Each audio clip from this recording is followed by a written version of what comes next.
Welcome back, everybody. We're live with Game 2 of this replay cast. That's right. It's not actually a live game, but it is a live cast. It's LGD International versus Invictus Gaming, the best of 3 series that we missed yesterday because I overslept, because I set my damn alarm clock wrong. I'm trying not to break my phone right now.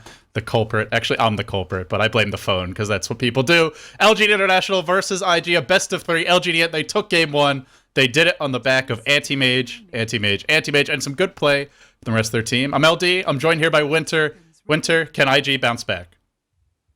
Yeah, but before that, I think you need a secretary to sort out your alarms. You need to hire one. The chat is yelling at me for my voice in Dota TV. So they're trying to act like I'm drunk, which I guess I normally am, even when I'm sober. Okay, you were talking about when is the good time to give up a research. I think getting a bad rider in exchange for a research is a good trade. That's okay. And also, some interesting adjustments here at the draft. LGD.int, despite not losing to Gyrocopter last game, they gave it away. This game, they'll ban it out. And I guess the other interesting thing is they go for Alchemist, who slipped through. He was also banned last game, so 2 heroes kind of swapping places here. Alchemist plus and Gyro, these 2 heroes are the currently most favorite carries by all the teams. So ban the Gyro, take the Alchemist. Yeah, musical chairs here for LGD, and they'll try to have their way with IG on the back of that Alchemist. And I guess the one other thing worth mentioning is Flat Cannon is pretty damn good against the familiars, so there is that. Do you think it's the most broken skill ever now? Flat Cannon? Or the familiars? You compare the Flat Cannon and Living Armor. Which one is more broken? Obviously Living Armor. Living Armor doesn't need items to be ridiculous. Flat Cannon does. Yeah, but it's a supporter's nightmare. Well, Keeper of the Light, the choice for IG. And they've got the Batrider, they've got the Keeper of the Light. I'm liking this draft from them a lot better. Instead of going for Clockwork Dragon Knight, you go for Batrider, Keeper of the Light. You haven't already selected 2 of your solos. Batrider can even jungle if you want, and these are just stronger heroes in the laning stage, which I felt like was one of the big problems for IG. They didn't have the better farming lineup, and they didn't have the better laning lineup. If you have neither of those factors, it is kind of hard to win. Yeah, it's difficult when you don't have the favorable matchups. Plus, you don't really have the very effective heroes to gank like last game. Tron was under so much pressure to make something happen. Yeah, well, let's see if he can do it this game. He'll probably be not in the Keep of the Light. It depends on what hero he's on. Wow, LGDN, they're worried about getting Phantom Lancer. They'll ban him out now. Kotal PL won't be forthcoming from IG, who proceed to ban the Weaver. And you were talking about Weaver Treant as a combo, but Weaver's actually pretty damn strong in this version, just as a solo, because he's not as reliant on Bottle Crow as some other heroes, and the Swarm is fantastic. He's just a hero that offers a lot early, scales pretty well, and IG, they've gone for a Batrider, Keeper of the Light, so already they picked up 1 support with no real stun, which means Weaver is going to have a little more room to maneuver.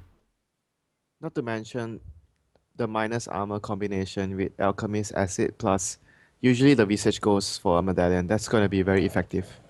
And LGD is on the Scourge side, the Dire side this time, Roshan advantage. Yeah, LGD, it felt like they didn't even care about Roshan last game. They gave it up twice, didn't even matter. No Roshan, no problem. Coming to a theater near you, Winter's latest rap album.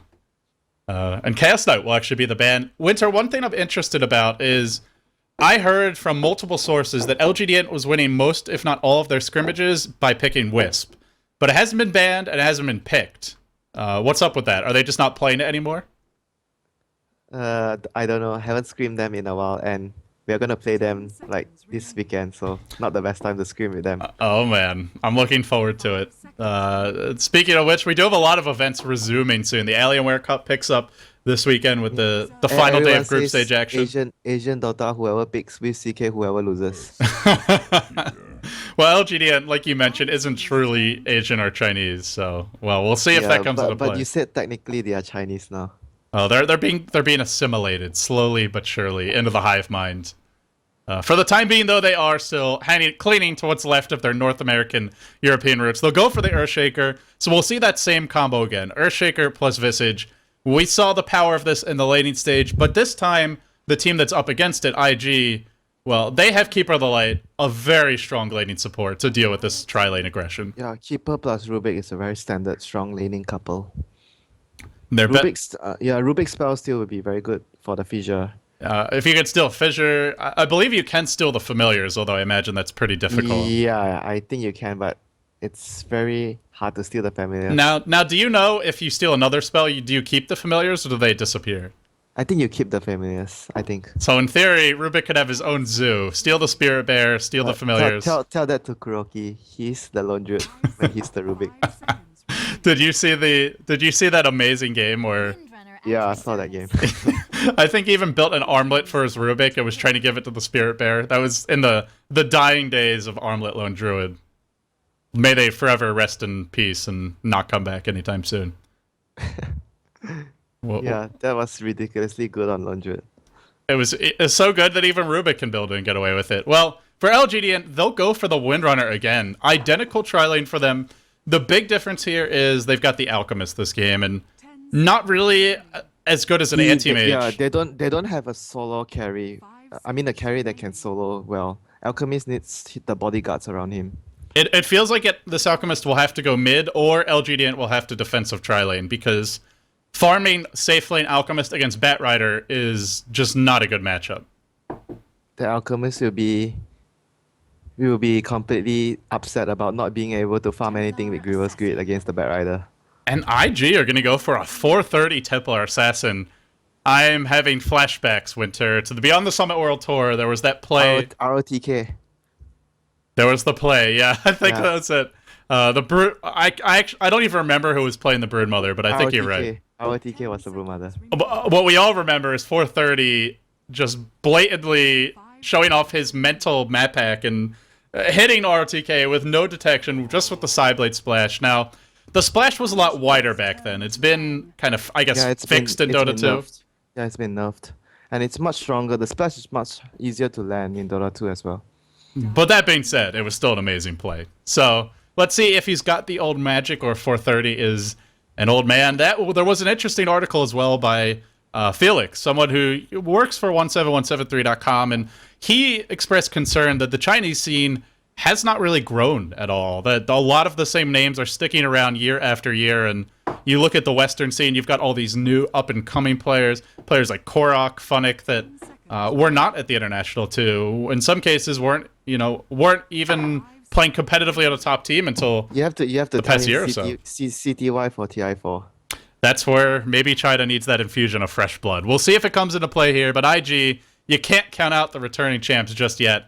The band's now complete, and we'll see the final two picks. So what do you think of the draft so far, Winter? It's very similar from LGD.int. Strong lanes, and they could also, like you mentioned, run the Alchemist at the middle. But Alchemist in mid against TA is not going to have a very good time as well. Well, Acid does decent against the Refraction, but he's still not going to farm that much as he wants to. And they'll actually go for an Outworld Destroyer. LGD.int. They want to use the OD to take on the TA, and they'll leave Alchemist on the safe lane. Which pretty much tells me that they'll have to put this Windrunner solo off lane. Yeah, it's either they do it or they just protect the Alchemist with both of the supports. That's the one weakness of going for the Alchemist. You compare that, Anti-Mage isn't going to do great against Batrider, but he's not going to die, whereas Alchemist can die if you leave him alone. He can't even touch creeps with Napalm.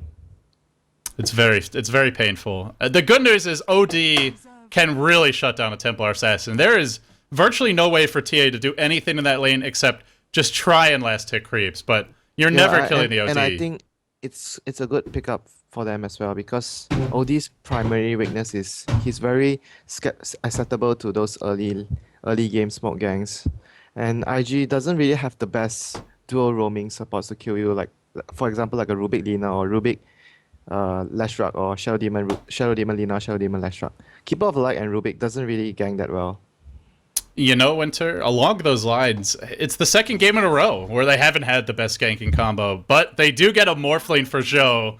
The big bad Waterman's back in town, and, well, I'm curious to see what he can get done. They had three men the last game, and now they have Waterman. Interesting to go for Waterman this game. To go for the Morphling, you're up against Outworld Destroyer, who is frankly pretty fantastic against Morphling. Morphling very reliant on his mana. The ultimate will take care of that in a jiffy. Good old days where we use OD against Morphling. And I'm not going to forget the overlay this time, guys. I got it. I swear. Last game was my first... You got this covered, man. Yeah, I got this. Put me in, coach. Well, I at least have that covered. We'll see about the casting. That's going to follow now. It's LGDN leading the best of 3-1. Everybody's buying support items.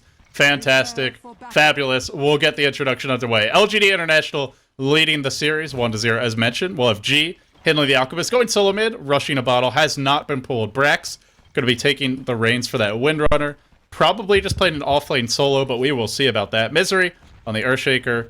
Triple clarities. No smokes picked up yet for LGD. Not really looking for too much early aggression. 1437 will be handling the Visage, and in his capable hands, it did quite well in game 1. We'll see if he can do it again. Pycat be taking the Obsidian Destroyer, and, well, he's got an early magic stick. Expecting to lane him against the Bat Rider. They pulled him regen items, a Tango and a Salve.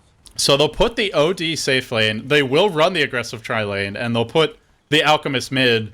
This is asking a lot for the Obsidian Destroyer. Yeah, and for IG, we have Faith on the Keeper of the Light, Tron on the Rubik, Joe on the Morphling, Ferrari on the TA, and Bat Rider on YYF. Winter, your introduction seemed like such a chore. Like just... Is it a good thing or a bad thing? It feels like you're doing your chores when you introduce the players. Where's the passion, man? Where's the passion? There's no passion with Winter. Winter has come, and it's a cold and lonely place. All analysis, no fun. Okay, I'll have my shot the next game. Yeah. Okay. We'll get you good and liquored up for game 3, and then we'll see how you cast. As for LGDN, they'll be running an aggressive tri lane up against a Bat Rider safe lane, so they're not going to get the 1v1 matchup they hope for. In fact, Obsidian Destroyer will be left against a very long-range tri lane. Once you get the lift off, you can channel the Illuminate, throw in a waveform, but they're actually rotating towards mid. LGDN maybe looking to set up a first blood here. Templar Assassin. I think, yeah, the wall actually saw them moved over to middle. But 430 is still posting up rather aggressively. I mean, the one thing to keep in mind here... It's difficult for them to kill him, I think. Well, the one thing to keep in mind in this matchup is Refraction is pretty useless for the defensive power. And they'll make a go now. Misery looking for the long-range fissure. It's going to connect. Pretty good block, but not quite enough. Actually, was enough, but he tangles his way out. Yeah, it's very difficult for them to kill. They need to wait for the Alchemist to reach level 2 so he has his stun, but if they do that, they waste a lot of time. They have to go up and protect the OD.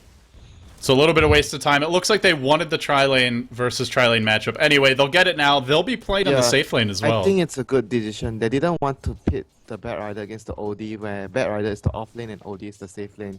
Because Bat Rider will have a hard time. If LGD decides to rotate the OD bottom, OD will be on the off lane against the Bat Rider. It will be very dangerous for him. So it forces them to leave the OD on top. OD with a tri-lane isn't the best thing. You probably want to prefer to have your Windrunner on the tri-lane, but in this case, they can't afford to let the OD stay at bottom lane against the Bat Rider. Meanwhile, 430 is having a really powerful start mid. Despite that early gank attempt, he's 8-3, he's CSing freely, and he's harassing G quite a bit. Yeah, it's difficult for the Alchemist to lane against the TA, although technically Acid Spray takes away all the refraction, but you're still going to have a very hard time last hitting. The main issue is Alchemist has really low base armor as well, so every auto attack hurts a lot. And they'll make a go now, but Misery with a quick fissure, he's able to disengage and back off, and LGD, they'll be looking to try and do a little bit of pulling, but it's Ward Wars, and in the end, the Radiant Sentry is the last man standing. They'll survive for the time being. G, they'll rotate bottom, will pick up an Invis rune. And I imagine I'll just head right back towards mid. So 430, we'll be doing a bit of bottle crowing. How do you feel about the lanes this game, Winter? They seem a little bit more even to me. Yeah, but I'll give the advantage to IG, because they have, this time, they have the two good advantage in terms of their 1 versus 1 matchup in middle and bottom lane.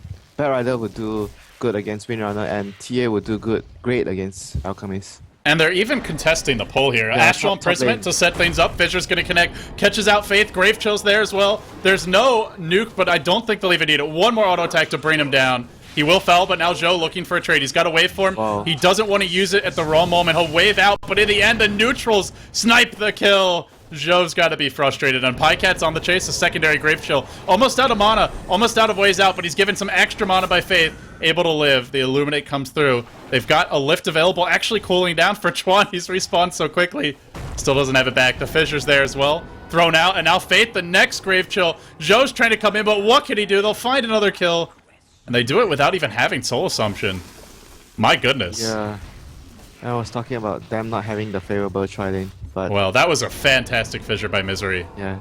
And they're going in to get on Zhou. No mana to wait for him out. Soul Assumption's there. He's going to drop as well. But they'll throw Pycat just back. Never mind that. Thought they might pull him over, but there's no one to help out. Keeper of the Light just now coming back to the lane. They're losing the tri-lane, but the good news is they are crushing these solo lanes. Yeah, they are winning both the solo lanes at the expense of the tri-lane. Is it good enough? Are you happy with this kind of a trade?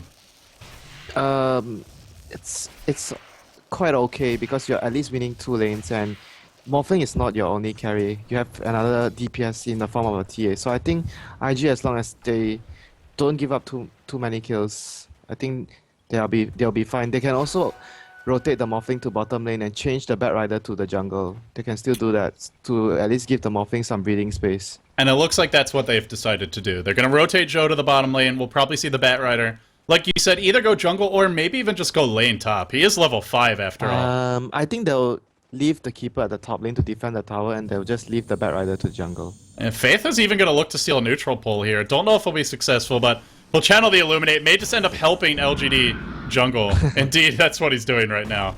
So may want to back off. Now, bottom lane, Brax eats a Napalm stack. YYF going to transition into sort of a support role here, at least momentarily. He'll be doing the zoning out while Chuan goes for the stacking, tries to get the jungle camps bigger and fatter and more delicious. And I just can't take my eyes off this middle lane. 430 is 26 and 20 at 5 minutes in. He's got 4 denies a minute. That's denies, not creeps. I denies. think it's still, the last hits of G is still alright. He's in a very disadvantageous position as an Alchemist versus TA. I mean, like you said, it's a matchup that Alchemist isn't going to win 1v1. He can maybe get kills with backup. He just needs to get the levels. Like he's still 29 and 21. That's pretty ridiculous. He just needs to get levels because the Chinese teams when they play Alchemist solo mid, they sort of build him into the mecha, the hero that builds the mecha, and he runs around the map to gank. Brax is trying to contest the jungle of YYF, but unfortunately, power shot off the mark. Not going to be able to steal any creeps there, and he'll back off. He'll wait for the 6-minute rune. So for both teams, we'll settle into a more passive style of laning. Meanwhile, middle lane, they're not done yet. Going on to G is 430. He forces out a teleport, a secondary trap deployed. That was really good. He forced one of the supports to TP middle. And he may even luck into a rune. In fact, he will. Double damage top. Otherwise, maybe Earthshaker's walking from top to get this rune. But instead, it goes to 430. Great early pressure, and 32 and 23, winning his lane, forcing TPs. And we could see a very fast second item for him, be it the drums Yasha, be it the Blink Dagger. I think he's going to go for drums because he built the power trades first. Usually if you build power trades, you follow it up with the drums. Just to make up for the lack of additional move speed from the phase boots, I imagine. It helps a lot to deal with the increase of mana cost on refraction. Yeah, if you go phase boots, I feel like you also have to go drums, because then you really lack for mana. And with the changes to bottom crowing. Considering bottom crow nerf, you really need another source of mana pool. And they'll actually give a pair of observer wards here to 430, so I imagine we'll look to place those soon. I think for IG they made a very good reaction this game. After what went wrong at the top lane, the way they rotated and played the game was really the best way they could have rotated. Move the Morphling to the safe lane and Batrider to the jungle. As for LGD, what do you make of their rotations? They brought Misery down bottom. Yeah, they want to pile pressure on the Morphling. They really don't want the Morphling to get farm. Because of the fact that if Morphling gets farm, if you let him get a good start, he's going to be able to speed push really well, and it's difficult to deal with a Morphling speed pushing. By the way, I just want to get your opinion. Do you think it's broken that Buckler actually can trigger Essence Aura? Seems kind of ridiculous to me. Really? That works? Yeah. I didn't even know that. I think it's not supposed to work, right? I'm pretty sure it does, because we see every OD going for Mecha, which used to be kind of a once-in-a-while thing. I thought they just go for Tranquils to trigger the Essence Aura. Yeah, well, he's popping the Buckler now. And speaking of Buckler, he's getting a very fast mechanism for Pycat. Already only 400 gold away, so we're looking at a 9-10 minute match. Will they look to fight with this? Yeah, they definitely will want to fight with that. If he's not gonna fight, he probably build something like a Force Staff or a Midas and just farm his way to a BKB Hex or whatever he wants. And that then... Oh no. My Dota 2 has just crashed. Winter, where are you? What is wrong? I think ever since the latest patch, it happens a lot when you watch replays. I don't know if it's the PC's problem or it's just Dota 2. My apologies, guys. I'm gonna boot up the replay again. And Winter, I guess pause wherever you are. I'll try and get synced up with you, Okay. and then we'll unpause. I'm pausing at 8:49 now. Game time. I don't want to spoil the game, so I'm gonna temporarily switch away from that screen, guys. Don't you worry, though. We'll come right back. And if you're reading stream chat, you're probably getting spoiled now anyway. I recommend not reading it. So, while we have a moment here, Winter, what time did you say you're paused at? 8 minutes 49 seconds. On the in-game timer, correct? Yeah, in-game time. Okay. Yeah, and has his dagger at 8:49. That's a coincidence. 8 minutes, 49 seconds? Yeah.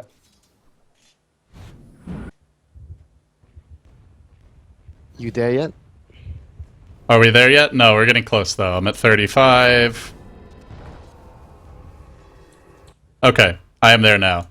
So we'll unpause in 3, 2, 1, go. 50, 51, 52. I'm good. Alright, we're good, and everything has been successfully hit. And sorry about that, guys. Dota 2 apparently on the fritz today, but we're back inside the game. Thanks for your patience and understanding. It is, after all, a replay cast. Good news is you don't miss any action. Bad news is it's awkward to get the replay sync back up. Something that I hope Valve will fix eventually. But, Winter, how do you feel about the state of the game right now? It's going to be a very fast mech for LGD.int. Yeah, they have a fast mech, but IG has a fast blink dagger. Whoever makes it count will control the mid game. They actually, if they wanted to, could have a fast double blink, but instead it'll be 430. He is going to go drums. Yeah. Drums power trades, I really like that item build a lot as well. I personally prefer it over the face dagger build. We'll see where they go from here. I think Dignitas does it every game when they pick TA, power trades and drum. Yeah, for the time being, we're actually going to see a big smoke gank from LGD. G as well as 1437. They're going to head bottom. They already have the familiars. 10 minutes in, this is pretty good leveling. The Bat Rider uses his blink to initiate first before the smoke gang comes. Oh, Windrunner does get caught out. But now, are they going to still look to fight G? Channeling a stun. He'll come around the corner. He finds Chuan. Fisher's not there for Misery. They'll just auto-attack this one. They trade a Rubik for a Windrunner. In the end, you're pretty happy to take that Windrunner kill. 1-for-1 not going to be bad. Meanwhile, 430, he's pushing the middle lane, taking the opportunity to apply pressure. Yeah. And this is good. This is really nice Templar Assassin play. If they don't send anyone to mid lane, there's a siege creep. The tower will be really low, and I think he can even take it.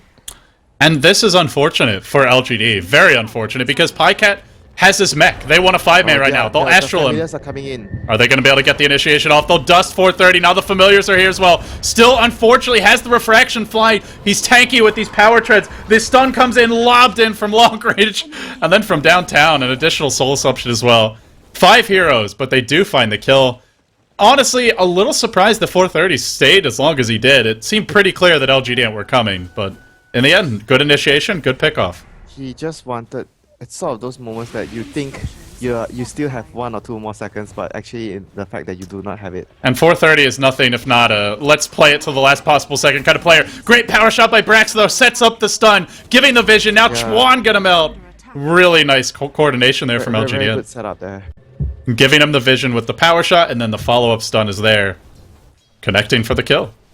And now we're going to see a teleport in mid. By the way, if he's got a blink dagger. We saw that in the last fight. He'll blink in. He'll lasso G back. G's dropping in a hurry. The shackle shot will not connect. 430 giving chase. Illuminate from the backside, but it's 430 who's low. He doesn't have refraction. He'll try to live for a few more seconds. Can he get away? He can't. Refraction just about to cool down. Even Joe joining the fight. But what can Joe actually do? I think using the Astra on the Alchemist would have been better in that situation instead of Astraling the Bat Rider. Yeah, in the end, maybe could have kept him alive a few seconds longer. He could have saved him, I think. And they could have even just turned and killed 430, who has just felt a little over-eager this game, perhaps. And Earthshaker Fissure is also putting him in a horrible position. LGD coming prepared with Sentry Wards.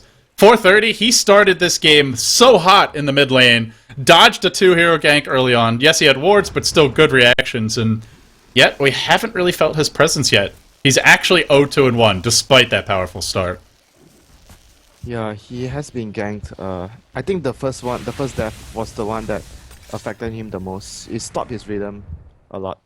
And 430 is such a tempo-based player. He's not someone who has a slow start and then bounces back. Generally with him, he either has a good start, a decent start, and does well, or he has a bad start and he presses and he forces the issue and struggles. Snowball type of player. He's the ROTK of this team. He's the aggressive one. He wants to dive in, make things happen, and, well, unfortunately, has not been successful so far. We'll take a look at the gold graph 13 minutes in. It's about a 400 gold lead right now for Invictus Gaming, a 600 experience lead, so dead even when it comes to the stats, the raw numbers. But Winter, break it down for me. Who's winning this game right now?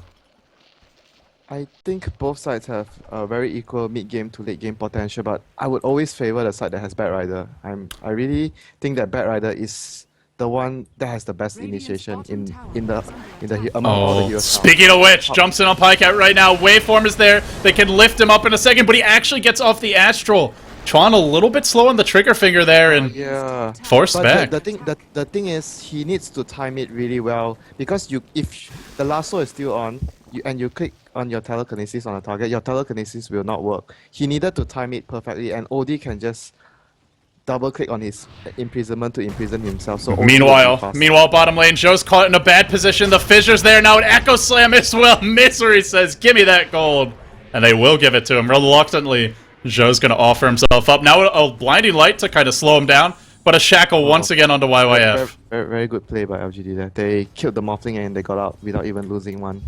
I love the fact that Misery, no hesitation, just struts in, Echo Slam to the face. Perfect. Yeah, it was actually technically a 3-man gang if you count the familiars. Yeah, I was actually looking for Visage. I was like, where's the Soul Assumption? 1437, where are you? You don't need the Soul Assumption, you just need the birds. Yeah, way better than any other spell, but we'll see what they can make happen from here. They find a kill in the Morphling, but like you mentioned, there is still this Templar Assassin. At the end of the day, although 430 is 0-2, you look at his net worth, and it's pretty much even to the Obsidian Destroyer, so... Yeah, if you look at the last hit counters, Bat Rider and T are ahead of everyone else. And we could see a very fast Force Staff for YYF, and that could really be the item that lets them find these pickoffs. Top lane, when they went for OD earlier, if they had a Force Staff, that's a kill. Without it, well, it's a little bit tougher. Yeah, Force Staff is just Blink Dagger plus Force Staff. And they're going in now. They'll catch out Misery, they'll pull him back in. Shackle Shot is there. Not going to connect, however, Misery. Easy pickings. Well, Rubik actually has Echo Slam. Well, this is dangerous for Rubik. This is like a... Yeah, it's like if Rubik is still a hook shot and you kind of think twice about using it. It's like being an ant and having access to a highway. Do you really want to cross it with cars all over the place? That's dangerous, to say the least. 430. He pops a haster now, but he'll get caught under the tower with an Astral Imprisonment. Do they have the chain stun to bring him down? And it's going to have to be perfect. It doesn't look like it'll be nearly enough. Should be able to escape. And he's creating space now for his team. He did this the second time.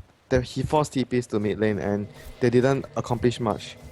And it looks like IG just kind of want to spread LGD out now. The keeper is recalling him to top lane to push the tower. This is very, very good map movement by them. They just saw LGD.int rotate 3-4 heroes mid. Immediately he gets relocated top. Yeah. They come top, he'll just teleport back mid. And abusing the lack of mobility of their heroes. Yeah, you look at LGD.int, even a hero like Visage, sure he's got familiars, but you can't teleport with those. He's just not a great hero at reacting. It takes them forever to reach from bottom lane to top lane. Misery's going to rotate towards the bottom lane. He's going to pick up an Invis rune on the way, and he'll be hot to trot with this. Can he find it? He kills off of it. Echo Slam has cooled down. Up to 1,000 gold. What will he do from here? He needs his Arcane Boots so badly. We'll see if he can find the opening. Chuan's going to go in bottom lane. He'll lift up Rex now. Could be a fortuitous rotation from Earthshaker, but never mind that. A little bit too late to the party. Will end up going down. They are making the Blink Dagger Bat Rider count a lot. And this is where you really want lane wards, but you look at ideally a ward behind the tower, but IG actually already have a sentry here. Oh, middle lane. There, middle lane, there's going to be an Echo Slam on 430, as well as a Fisher. The follow-up's done, but there isn't an Acid Spray, so Refraction's doing a lot here. Will it be enough? It just might be. 430 on the run, even with the dust, they won't find the kill. His item build save him. Power Treads, Drums, Ogre Club. Pure tank for him. And while that's happening, Joe, he's getting space now, Winter. He's taken to tier 1 bottom. He's starting to flex his muscles, and this is one area where Obsidian Destroyer, Outworld Destroyer, really struggles as a carry. He's not a good pushing hero. Where they can use the Keeper of the Light to move the heroes around, Morphling, Keeper of the Light, and TA to just split push, because OD doesn't push out waves really fast. It feels like chess where one player gets to take 2 turns for every 1 turn of the opponent. Yeah, you could say it that way. IG just be a little bit more nimble with their movements around the map. And the other nice thing for IG is with all these, not only are they moving themselves around effectively, but they're denying LGD a lot of farm and levels that they would like to have. You look at their item progression, and frankly, I'm a bit concerned for them. You have Outworld Destroyer, but he's very vulnerable to BKBs. Yeah, he's not rushing the super carry build, where you get a hex really fast. He went for the utility Obsidian Destroyer, where you start out with a mecha, then you proceed on with the 4 staff. And of course, the concern there is going to be that once the BKBs are out, what can they actually do against him? 430 is going to look to rotate him mid. The blink is there. They'll catch out 1437. No 4 staff yet. The shackle not going to connect. Now they find the kill. And after that drive-by, they'll look to back up a shackle shot. That one's going to latch on 2 in the end. They do find the kill, and they get out. Yeah. Rubik having a feature is so good. Dire's top tower is under attack. And they're going to do it again. Since they teleported heroes middle to defend the gang, the keeper is recalling the TA to top lane. This is just so good movement by them. Meanwhile, 430 is pushing the top lane and kills off the creep wave with ease.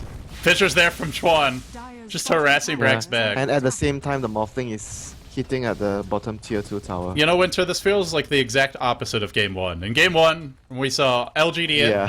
LGD.int were the ones doing this to IG, and it's the exact opposite. They're getting their own treatment right now. But IG didn't really have a good start this game. They lost the tri-lane badly, and TA got ganked twice at the start.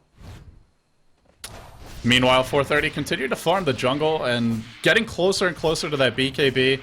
As for LGD.int, not only are they not going for the hard carry build on OD, but I'm looking at an Alchemist who is nothing. I think the hard carry build would have been much better, to be honest.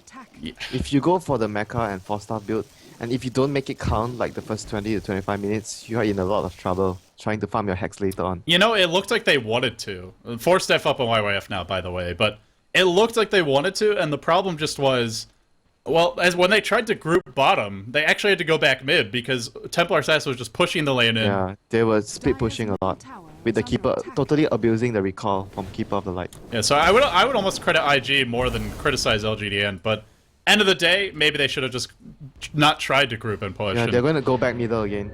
But 430's waiting here. He's got a Haster as well as a BKB. The tower is denied by G, but at what cost? He's in trouble now.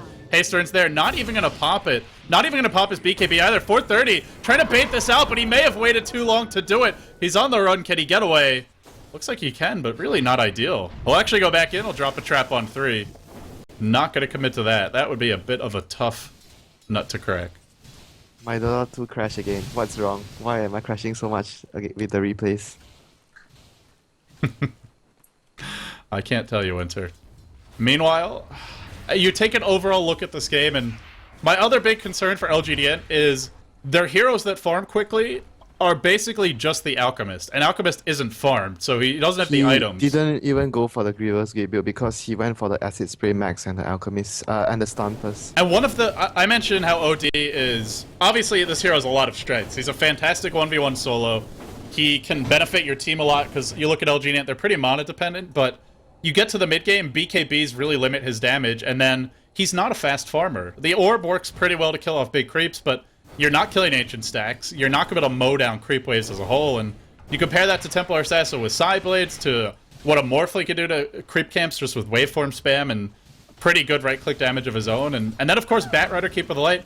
IG should just flat out win when it comes to farm, and well, that's what we're looking at right now. 6,000, 7,000 gold lead. What minute you're in now? 6,000 experience lead. I'm at 2150. 21-15 game time. Oh, Blink lasso mid lane. They're going to catch out G. They pull him back. Can they get him up to the high ground in time? They can't, but doesn't even matter. He's pulled back in again and again. And finally he'll pop.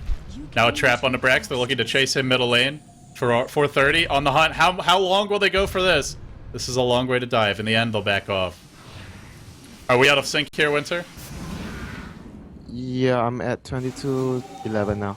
Okay, you're like 8 seconds behind me, I think. I'm at 22-24. Just try to catch up. Keep up, Winter. I'm setting a heated pace here. Yeah, I'm keeping up. I'm keeping up. Firefly from YYF is available in 2 seconds. Let's see if he can go Fissure. 430 will try to slow this one down. Shackle on Joe. Not going to connect for the time being. Keep an eye on Chuan. Let's see if he can steal that Fissure. He'll go in now, but he actually grabs Shackle, which is perhaps even better. A fantastic spell to I think steal. Shackle is also very good. If you can get the Shackle on 2 heroes, it's definitely better than Fissure. Fissure is just easier to execute. Yeah, it's got a very long cooldown. That's your big concern with And Fissure. not to mention the cast time of Rubik with Fissure. There's no cast time. Very good. In the meantime, Joe, he'll just poke his face, show his face bottom, and then immediately backs off. And it looks like he's going for a BKB build, which, again, I like this a lot because who's doing the damage in LGDN? Against OD, and mid lane they got GA. Lasso's there on G. They'll pull him back, but can they actually pick him off in time? He tries to teleport away. The Flame Break's going to push him back into a Shackle. Again, stolen by Chuan. Didn't get the animation for that cast, but in the end, easy kill. Yeah, I think back to the point where you were mentioning that BKB first item, because of the fact that they are up against the OD, Visage, these 2 heroes deal, not to mention Earthshaker and Mirror, they all deal a lot of magic damage.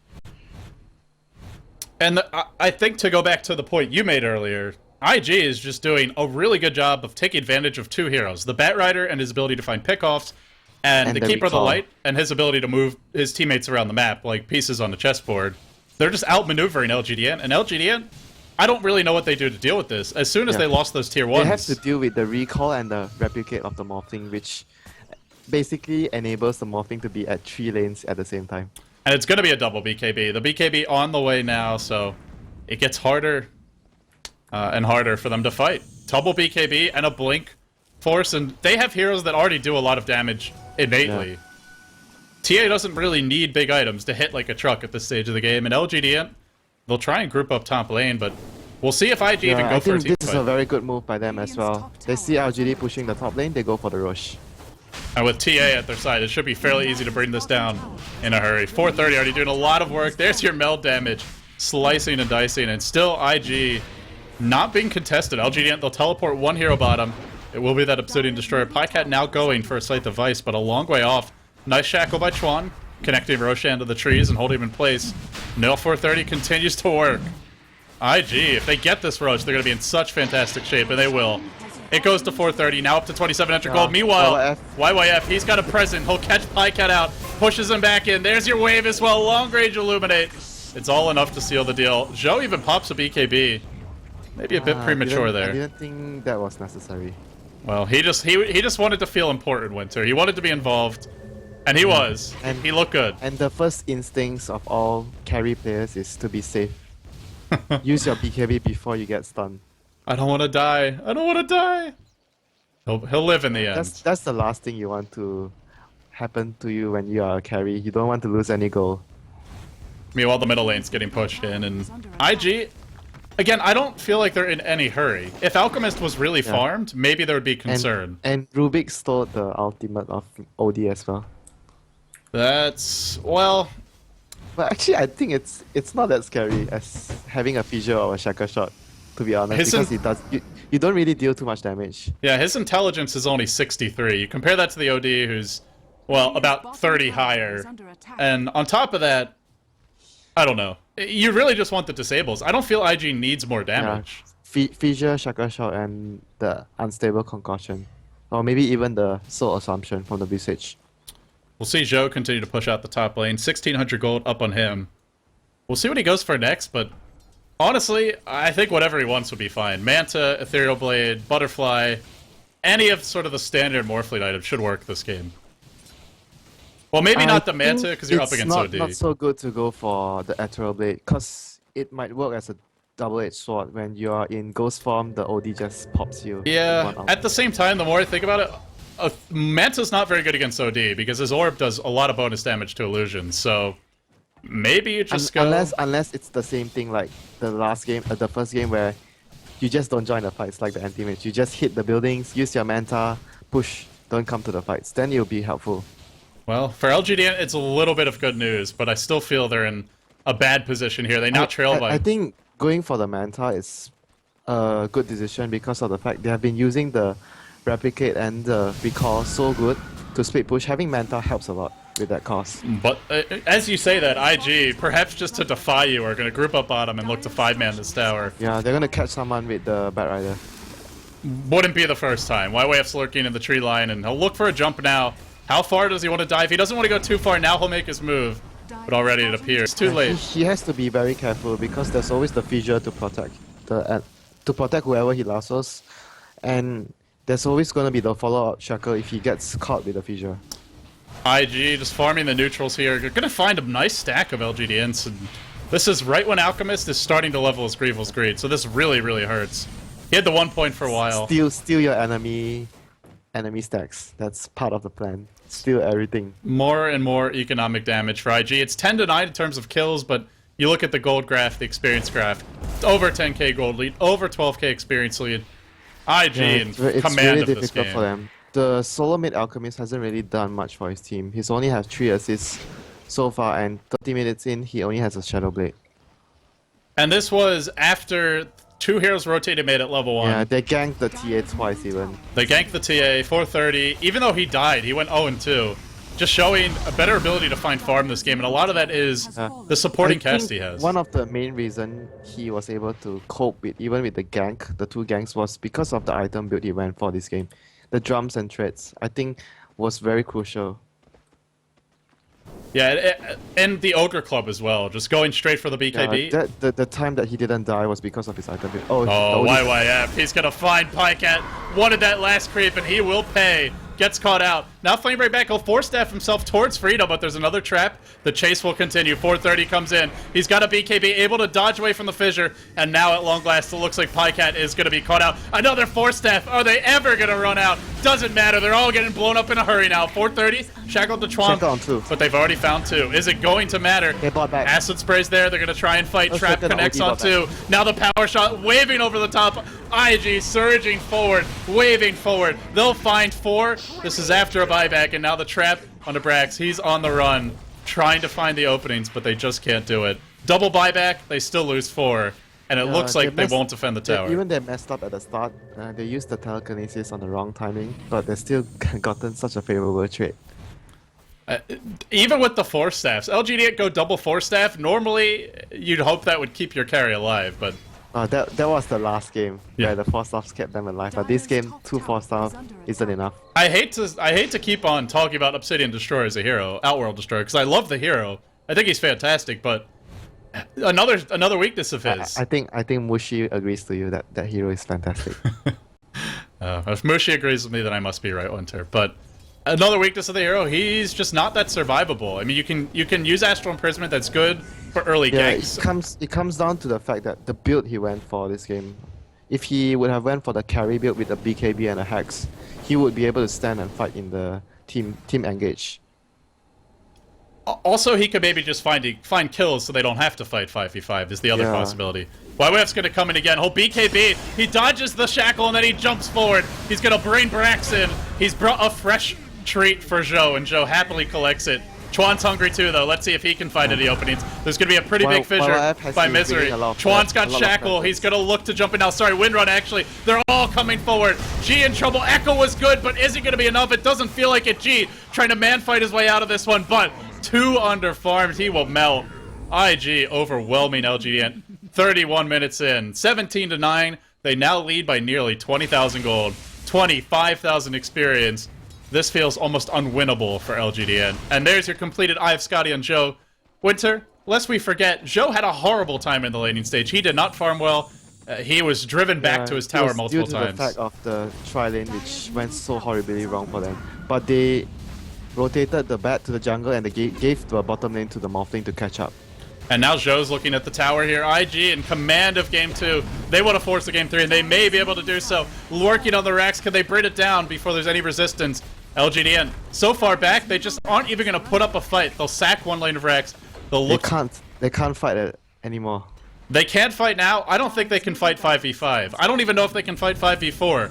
Not when YYF's on this bat. He's going to jump it again. 14:37 out of position and instantly brought down. Easy pickings. Now G, next in line. He'll get Flame Break towards the fight, not where he wants to be. Zhou, I have Skady available. He's going to work on G. Look at the rate he drops at. Even with his ultimate up, he will be able to force F to freedom, but IG, easy kills, and then they just back off. And for LGD.int, so many buybacks, so much ground lost. It's even worse than what these graphs show. Yeah, it came down to the point where I think the turning point of the game was how they abused the recall plus replicate and how they moved the morphing to the bottom lane at the start when everything went wrong for them. It was all about those decisions that won them the mid game. It's also the fact that they had the option to do that, because you look at what say LG. If it's another hero soloing bot which can't jungle, they can't do this. Or if they had a Treant protector, you can't really leave him solo against that top lane. I mean, you can leave him at the tower, but he won't do anything. Keeper of the Light can actually farm the stacks. I think he can still armor his teammates. He just has to stay at the tower, constantly armor the other lanes. That's all. Right, but Keeper of the Light can actually steal the neutral camps and get some farm and levels, and that's what we saw from And Fate. more importantly, defend the tower with his Illuminate. That as well. Well, Treant can defend the tower with armor, but for how long? We'll have to see. As usual, YYF, Here goes Firefly, Batman on the move. The bat signal's in the air. He's flying high. He's flying proud. Could he find an opening? Not just yet, but he'll fish for one. He's striking fear in everyone. And LGD, they're going to try to set up a masterful initiation here, but it's got to be perfect. BKB for Zhou. He'll pop it in time. The Shackle will do nothing. Brax foiled in this particular engagement. Now G comes in. He'll chase down Faith, but we'll keep an eye on YYF. See who he goes for next in the end. Won't go for anyone. They've cornered Pycat. That's the big prize. But actually, it might be IG who are cornered. 430 pops his BKB, slicing and dicing into just helpless Outworld Destroyer. Can't do a thing against the BKBs. Echo by Misery. Won't be in time. The GGs fly forth. IG absolutely run rampant. Run roughshod over LGD. They'll take game 2 in Winter. We're headed to a game 3 in this replay cast. Yeah, this game was all down to decision makings by IG, which was very, very good. They maneuvered and changed when adapted to the situation they were in. They didn't like, oh, screw this, our tri-lane is totally destroyed. We are in lots of trouble, but they did the necessary adjustment to allow them to come back to the game. And I also liked their draft better. Getting the Batrider early, getting a strong solo for 430. Yeah, you were asking me about what do you give up for the research. I would say this was the game. Batrider. You give up research, you get the Batrider. It's a good trade. In the end, IG, they'll take game 2. Guys, it's a best of 3. It's a replay cast immediately. Well, not immediately, but shortly after the conclusion of this replay cast. We will, of course, have your next live best of 3. Winter will be joining me for that one, I believe. Orange versus LGD China. That's coming up a little bit later this evening, but before that, we'll take a quick break, and when we come back, it'll be LGD International versus IG, your final match in this best of 3. Stay tuned.